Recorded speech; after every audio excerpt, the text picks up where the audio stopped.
folks, we're getting close. 10 seconds. Happy trials. And go spring check. 6, 5, Let's go to 4, black. 3. In order for some rides to work, you must consciously think that you are riding them.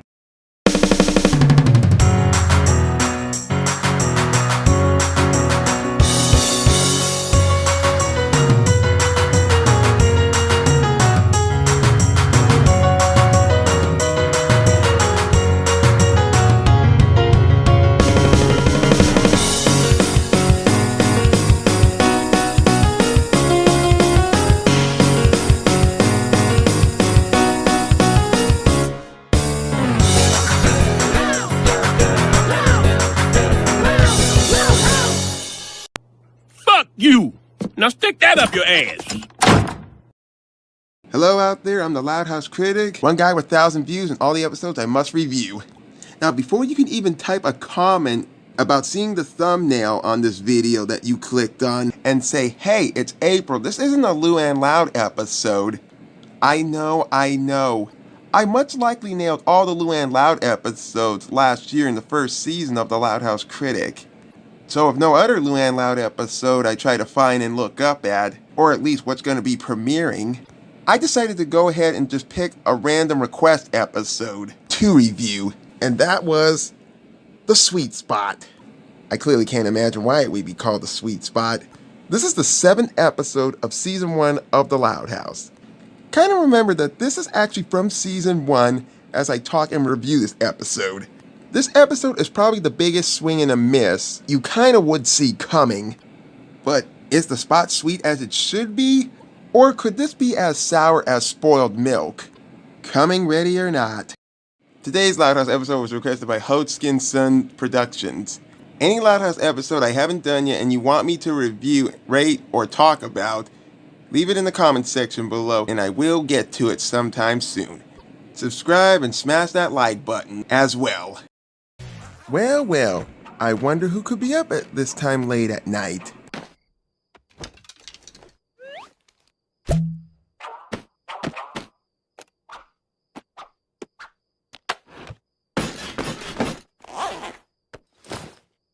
Hey there, Lincoln. Going somewhere? Road trips. That beloved tradition of families everywhere. Tomorrow, the Loud family is going on a road trip of our own. Sounds fun, right? Oh, road trips. I love the good old times. Getting to your own destination is the fun part on road trips. Now with 13 of us packed into the family wagon. I really can't imagine why. Or as we affectionately call it, Vanzilla.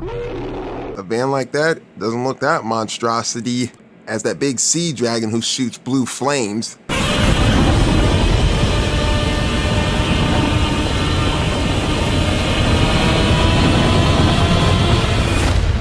By the way, saw that one and saw the first one in theaters. But I'm guessing that each seating of the van has a different kind of torture, but Lincoln has plans of his own. Ah, Lily! Who the fuck lets a baby hold on to beef? The back row is so far from Mom and Dad that it turns into the Wild Wild West. Stop looking at me. You stop looking at me. Hey Lola, I got one question for you. Do you feel lucky? Do you feel like you, Punk? Shoot me, motherfucker. Come on, we haven't even left the driveway yet. God damn! Whoever had to draw Lincoln all fucked up looking like this had to have a strong stomach. A really strong stomach. See, now me, I wouldn't even draw that. And this seat has the exact opposite problem. It doesn't look so bad to me. Feet off the seat.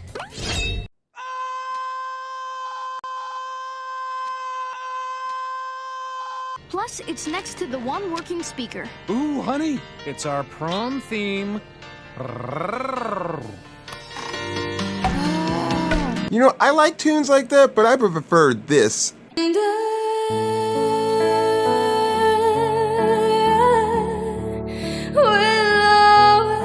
So much torture and shit that goes on in that big van of theirs. But except for one spot in the van. And guess what Lincoln's calling it? I call it The Sweet Spot. Who would have fucking guessed? Lincoln's so determined to actually have the sweet spot in the van, and he's determined to actually stake it out. in the night before tomorrow. So when the lights go out around the house, Lincoln starts to sneak his way out into the van.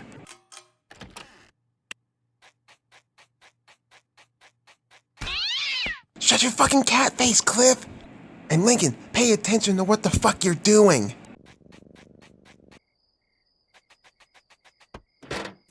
Woo, he made it. Come in, nosebleeder.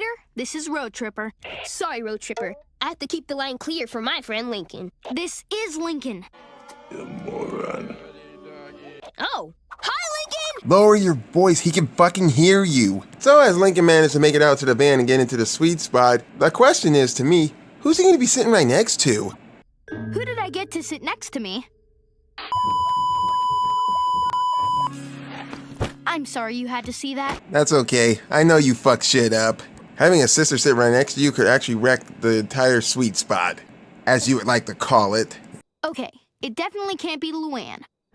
Airbag deployed!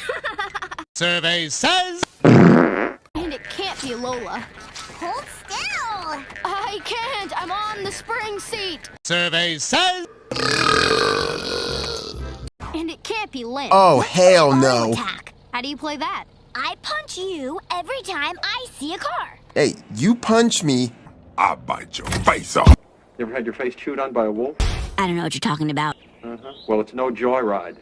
Oh, good timing. Oh, yeah. Oh, yeah. All right, that's it.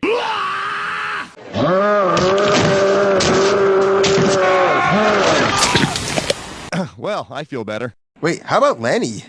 The motion of the car always puts her in a daze, and she'll leave me alone. Oh, there's that face again. Anytime Lenny does that face, it reminds me of the time how I got dizzy one time on a playground.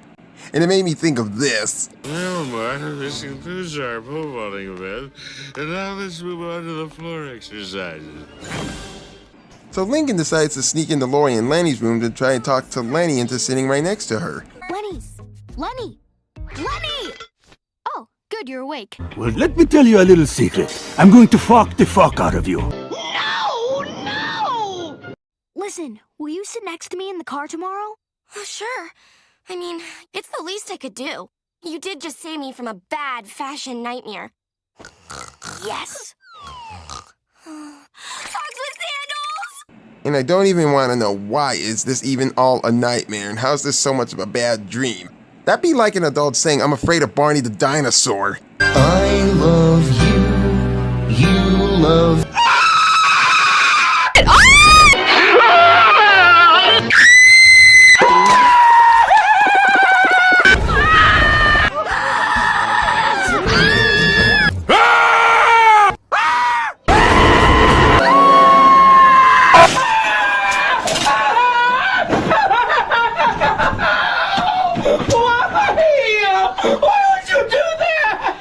And once again, Lincoln's back out into the van and talks to his soul buddy, Clyde.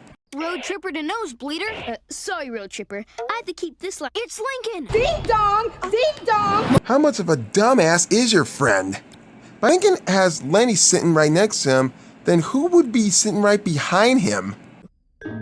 Who's sitting behind me? So many ways to ruin the sweet spot! You know, for being 11 years old, he really doesn't think things through. Even Lisa Loud can actually run a show like this. Definitely not Lana. Can you please stop? Survey says... So here's the deal. Are you gonna shut the fuck up so I can talk? And upcoming next is one of my most hated, despiteful parts of this episode from a certain character. Definitely not Lori. She spends the whole ride texting with Bobby, which means... Carsick! I totally have to text that to Bobby. What did I eat?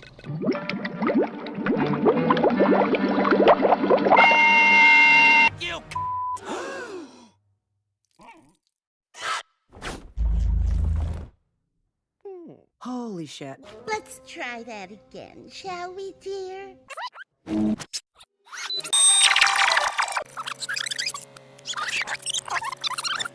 Definitely not Lori. She spends the whole ride texting with Bobby, which means... Carsick!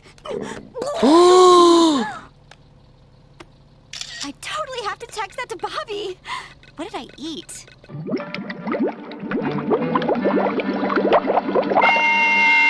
You fucking dumb bitch. This is a big goddamn reason why everybody hates you so much, Lori Loud. Lori was my favorite character at first when I first started watching this show, but when I was seeing episodes like this, Chore in Peace, and Drive Miss Hazy, I want to strangle this girl. Are you little? Okay. Hey, maybe that's a bit too much. I probably would just crash her phone into the palm of my hand. Literally. I've got it! Lisa! True, she won't shut up about all the dangers of car travel. The tires could blow, a low-flying plane could shear the roof off, the brakes could fail, and we could plunge off a cliff. This is why I listen to my music when we're on road trips. Crazy, let's do something, maybe. Please don't take your time. Lincoln once again sneaks off into Lisa and Lily's room and asks Lisa if she'll sit right behind him. So you'll sit behind me tomorrow? Sure. It's safer there anyway, in case the engine comes loose and flies into the car, crushing everyone up front. That was a little sadistic, if you ask me. So Lincoln goes back into his room and actually plans out the sweet spot until Lisa shows up into his room to ask him a favor. I have one addendum to our legally binding verbal agreement. I'll sit behind you only if Luna's not next to me. Her singing gives me an extreme case of tinnitus. Street name, headache. Where is a low-flying plane when you need one? See, when I'm in the van with the family, that's why I hum my tunes. I don't sing them out loud. When I'm out somewhere in a parking lot area or I'm on bike riding, that's when I be singing. If I'm a Muppet, then I'm a very manly Muppet. Very manly Muppet. No problem. I think I can move some things around to accommodate you. And with so much that being said from Lisa, he actually goes around the entire bedrooms and asks Luna, Lori, and all the others to actually sit in the exact spot where they need to be sitting at. Lincoln goes back out to Vanzilla again once more and talks to his nosebleeder, Clyde Buddy. Road tripper to nosebleeder, Operation Fill All the Seats Around the Sweet Spot is complete. That's awesome. But what about the... Oh, fuck you! Finally, he shut him up. Then again, I think there was something he was trying to mention to you, Lincoln. I wonder what it was. Now to get a little shut-eye.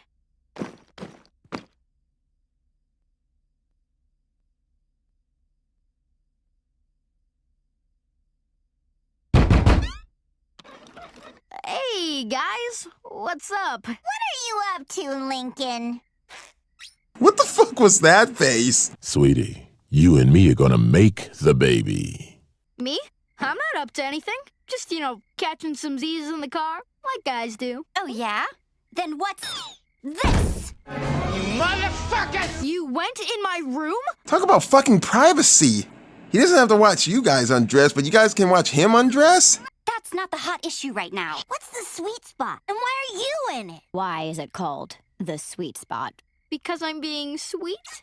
According to my calculations, the sweet spot is actually the best seat in the car for various reasons, including air circulation. Why the hell are they mad at Lisa when she's the one who's explaining? On the cushion. It took me 8 months to figure that out. Whoa, shit, I got nothing. It took you 12 stinking years to kiss me.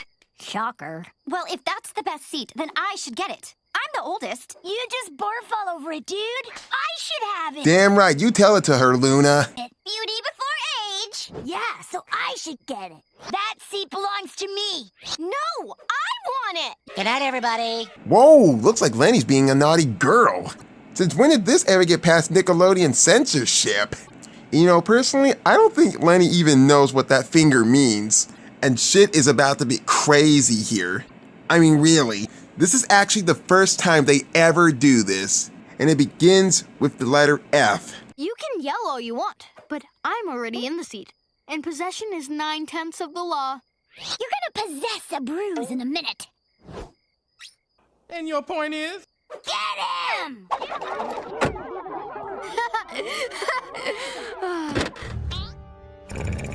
Dang it, I forgot about the broken lock. I think that's what Clyde was trying to tell you.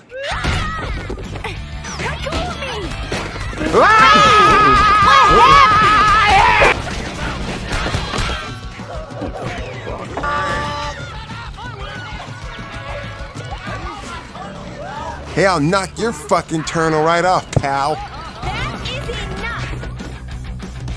Uh-oh. everyone, back to their rooms this minute. I don't want to see anyone in that car until 7 a.m. Good luck getting the sweet spot now. Go f yourself. Fuck me! So much Lincoln is in deep shit as he's shitting bricks, he's actually gonna lose the sweet spot now. And he's constantly going to fight for it, even if it means he's gonna sneak out again. Don't even think about it, Lincoln. I'm watching you. Well, I'm watching you. And I'm watching you. And I'm watching you.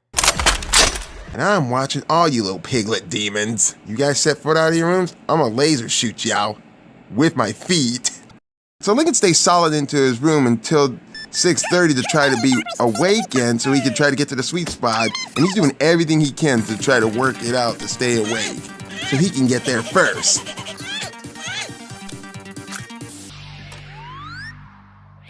Don't even fucking think about it. You know, by looking at this shot here, you can actually tell who's sleeping in which room. You got Lori and Lenny in one room, you got Luann and Luna in one room, you got Lynn and Lucy in another room, you got Lola and Lana in one room, and also you've got Lisa and Lily in one room. It's speaking of, before I even go moving on to something, I think I should mention, has anyone else noticed that Lily is never shown in this episode at all? I mean, we did hear her in the flashback, but she's not even there. Maybe the writers didn't have so much to do with Lily with this episode. I'm just saying, we just don't see Lily anywhere in this episode, just as much as she disappears in the second act of Instagram. But anyways, it's 6:59, and it's gonna get crazy in 3, 2,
That was my first car.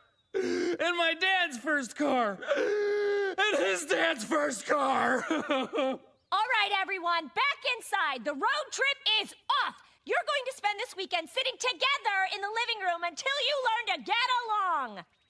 Aww. Well, that went poorly. I'm sorry you had to see that. You worthless human being. I got no nice words to say about you, except for your sweet spot just went sour. I guess I should have known that in a family this big, you just can't control every little thing. That said, there's a sweet spot in the living room, too. Oh dear God. It's at the end of the couch, close to the bathroom, with a great view of the TV. And it's going to be mine. Ay vey. You stupid fucking dumbass. How much of a dumbass are you, Lincoln? Did you not even learn your lesson about what the fuck just happened just now? Nosebleeder, this is Couch Potato. Operation Snag the Sofa is a go.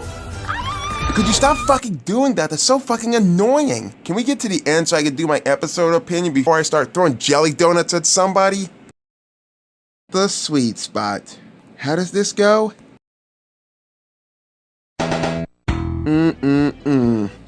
Where do I fucking begin with this? Okay, here's my pro about the episode. This is probably my favorite chaotic fighting episode. It was hilarious seeing them fight over the seat and destroying the van, especially with all the noise. And this is where the con comes. I won't say I hate this episode, but it made me eat a whole bag of Reese's and just vomit all over the seat. Starting with the one who started this all, Lincoln. And as I said before, this is season 1, where Lincoln was a selfish prick.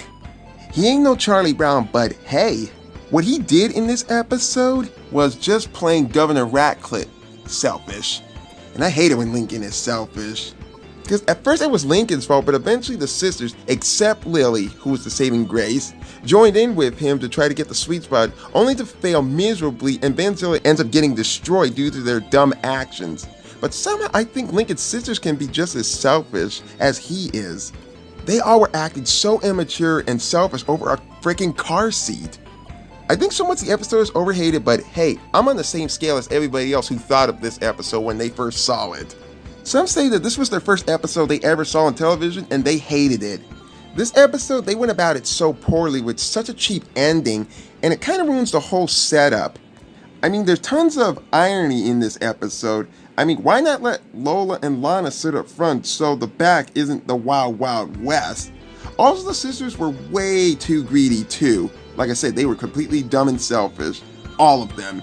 Even the nicest siblings. Lenny's face during the conflict really freaked me the fuck out. The fighting was stupid. Lincoln's yelling while he was dashing out of his room was so fucking annoying. And plus, he didn't even fucking learn his lesson because he wanted the best seat in the living room. There are two other things I should probably say that kind of smooth things out a bit, if this never happened. First of all, did anyone even notice at the scene where Lincoln threw his walkie-talkie at the tree, he didn't get to hear Clyde finish his sentence? Lincoln would have found out that he'd forgotten the broken lock, meaning that Clyde was going to tell him about it. Shit, if he would have let Clyde just finish, then he wouldn't even get attacked by Luann. And secondly, it kind of made me and others really scared of Lisa. Oh, now wait a minute. Why am I scared of a 4-year-old?